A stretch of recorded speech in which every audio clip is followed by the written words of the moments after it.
দেড়শো যাইয়া মনে করো কেউ লোকে সেলফি টেলফি তুলবা না, অন কিন্তু তোমার হাজার হাজার মানুষ চিনে, ঠিক আছে? আর যে বয়সে ভার্সিটির মায়া ভাইনের লোকে ফেম করানোর কথা, এই বয়সে কাম করানো লাগে, এটা কোনো কথা কইলা তোমরা? WhatsApp Sadan, I am Ripon. কেমন আছেন দেশবাসী? আমি একজন প্রবাসী। তো আজকে হচ্ছে যে আমরা একটা কাজ নিয়েছিলাম, তো এখানে বাকি রয়েছে যে এখান দিয়া আরাগার উপরের তাবুকগুলা বাকি রয়েছে শুধু। তো এখানে পুরো কমপ্লিট হয়ে গেছে, মানে বিশাল বড় লম্বা বিল্ডিং। আর এগুলো হচ্ছে মূলত এস্তারা। তো এখানে হ্যাঁ, তো এখানে প্রায় আমগর ইট লাগছে ৯,৫০০। তো এখানে বিল আসছে প্রায় মনে করেন ১০,০০০ রিয়ালের মতো। তো বাংলা টাকার হিসাব করলে প্রায় ৩ লাখের কাছাকাছি বাংলা টাকায়।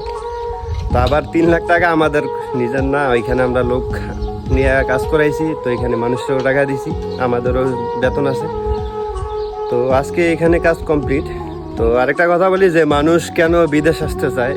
তো মানুষ বিদেশ আসতে চাওয়ার কারণ হচ্ছে যে বাংলাদেশে যদি কেউ কাজ করে তো একদিনে হাজিরা কত ৫০০, ৭০০ বা বড় জোর ১,০০০ টাকা। আর বিদেশে যদি কেউ কাজ করে তাহলে মনে করেন তার হাজিরা হচ্ছে যদি ১০০ রিয়াল হয় ৩,০০০ টাকা।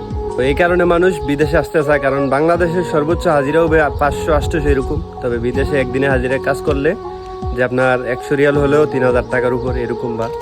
তো এই কারণে মানুষ বিদেশে আসতে চায়। তবে আবার দেখা গেছে ৩,০০০ টাকা হইলেও আবার ৩,০০০ টাকার কাজও করা লাগে। আর আসলে আলাদাভাবে আমি সময় পাই না যে অন্যান্য ভিডিও করার জন্য এখানে কাজ কর্মের ভিডিওগুলো শেয়ার করি। আর আমাদের কাজের আজকে হচ্ছে কমপ্লিট। আর এখানে প্রচুর লেট হয়ে গেছে কাজ করার জন্য। এই যে জয়েন্টের মধ্যে পুরা খালতা দিয়া জোড়া লাগাইছি, এই যে প্রত্যেকটা জয়েন্টের মধ্যে জোড়া লাগানো আছে।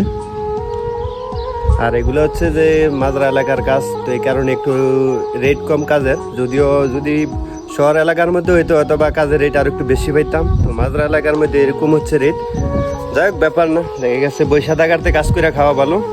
আসসালামু আলাইকুম। ওয়ালাইকুম সালাম। কি অবস্থা মিতা, ভালো আছেন? হ্যাঁ ভালোই।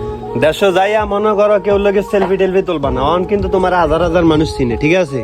এলেক সবুজ রে চিনুনি, যেতে বাইক মাছ বেছে তোমরা কিশোরগঞ্জের সেরা ফলাডা।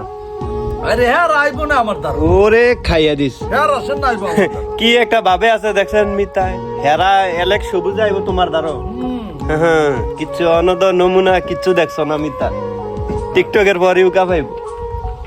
অন কাম কাজের লাগে না, এলে তো দেখাইতাম অন তো মালিকানা কাম। হ্যাঁ, আমার বাতিজা তোমার ভিডিও দেখে আসতে পারতে জানা শেষ, শুধু কয় চাচা ওই বেড়া রাখো।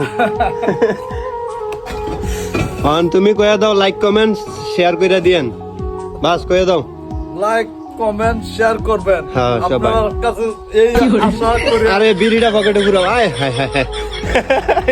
মান খাইয়ে দিলানি না, রাগ হওনি কোনো আবার না রাখ না, আসলে মজার মানুষ মিতায়। আলহামদুলিল্লাহ আমাদের কাজ প্রায় শেষ। আর এই দেশের মনে করেন যে কাজ সেন্টারিং এর কাজ একদম ইজি, ঠিক আছে? এই যে কলমগুলা দেখতে পাচ্ছেন, তো এইখানে যে ফুলগুলা রাখছে এগুলো এই যে মালজামা দিয়ে আটকায়, ঠিক আছে? এগুলো হচ্ছে মালজামা, এগুলো হচ্ছে সিকেঞ্জা বা মালজামা যেভাবে চিপি নেন, এগুলা দিয়ে খুব সহজে এগুলারে মানে বক্স ফিটিং করে ফেলে, একদম ইজি এখানের কাজগুলা। আর তাবুকের কাজও একদম সহজ।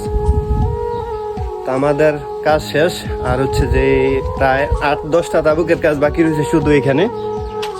তো এখানে যদি লাগাই তাইলে মনে করেন যে কমপ্লিট।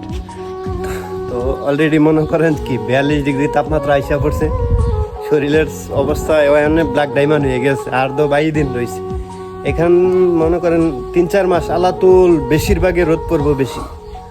দেখ কিছু করার নাই, কাজ করতে হবে, ঠিক আছে? সবাই ভালো থাকবেন, সুস্থ থাকবেন, আল্লাহ হাফেজ, আসসালামু আলাইকুম।